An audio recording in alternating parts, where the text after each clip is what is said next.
जिंदगी के 21 साल मैंने मिट्टी के छत के नीचे गुजारे हैं। 7 साल से मैं टीचिंग कर रही हूँ, इवन होम ट्यूशंस भी दी हैं जाकर। सबसे पहले जरा ये वीडियो देखें। ये जो औरतें कुकिंग क्लीनिंग व्लॉग्स बनाती हैं, उस पर वॉइस करके अपलोड करती हैं, इन्होंने जितना हमारी औरतों को एडिट बनाया हुआ है ना, अफसोस होता है मुझे। आपने तो सबको ही रगड़ दिया, सब एक जैसे कैसे हो सकते हैं? आपने अपने कैप्शन में लिखा कुकिंग एंड क्लीनिंग आंटीज। आपको पता है हम पाकिस्तानी आंटी वर्ड को नेगेटिव कॉनोटेशन में यूज करते हैं। आपकी तरफ से ऐसा बाइस्ड रिमार्क आना was the least thing I was expecting. मैंने सोशल मीडिया पे बहुत सी ऐसी खवातीन देखी हैं जो बड़े मुहज्जब तरीके से कुकिंग एंड क्लीनिंग व्लॉग्स बना रही हैं, ना वो कोई वल्गर कपड़े पहनती है, ना वल्गर बात करती हैं। सबसे पहले तो मैं सिस्टर आयशा आपसे कहूंगी, जैसे मैंने आपको पर्सनल मैसेज करके भी कहा था कि मुझे बहुत अच्छा लगा कि आपने अपना पॉइंट ऑफ व्यू सामने रखा। मैं फ्रीडम ऑफ स्पीच पे बिलीव करती हूँ और समझती हूँ कि हर इंसान को यह हक हासिल है कि वो अपनी राय का इजहार करे। अब आपकी वीडियो की तरफ आते हैं। आपने कहा कि मैंने कैप्शन में आंटीज वर्ड यूज किया, तो मेरी बहन जो अपने से उम्र में बड़ी औरतें हों उनको क्या कहना चाहिए? आंटी ही कहना चाहिए ना। जो बच्चों वाली औरतें हैं, उम्र में आपसे बड़ी हैं, उनको आंटी ही कहा जाता है। और मुझे ये समझ नहीं आता कि आंटी वर्ड कब से गैर मुनासिब हो गया। दूसरा, आपने ये बात की कि हम जन्नत जहन्नुम के ठेकेदार नहीं है। बिल्कुल सही कहा आपने, मैं एग्री करती हूँ इस बात पर। मेरी सैकड़ों वीडियोस मौजूद है जिनमें मैं बारहा ही कह चुकी हूँ कि हम कोई नहीं होते किसी पर जन्नती जहन्नमी का टैग लगाने वाले।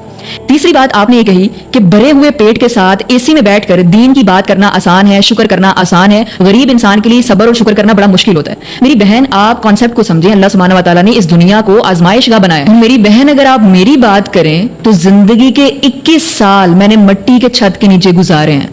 7 साल से मैं टीचिंग कर रही हूं, इवन होम ट्यूशंस भी दी हैं जाकर। बहुत स्ट्रगल की है लाइफ में, और मेरा ये मानना है कि हर इंसान किसी न किसी तरह से अपनी लाइफ में स्ट्रगल करता है।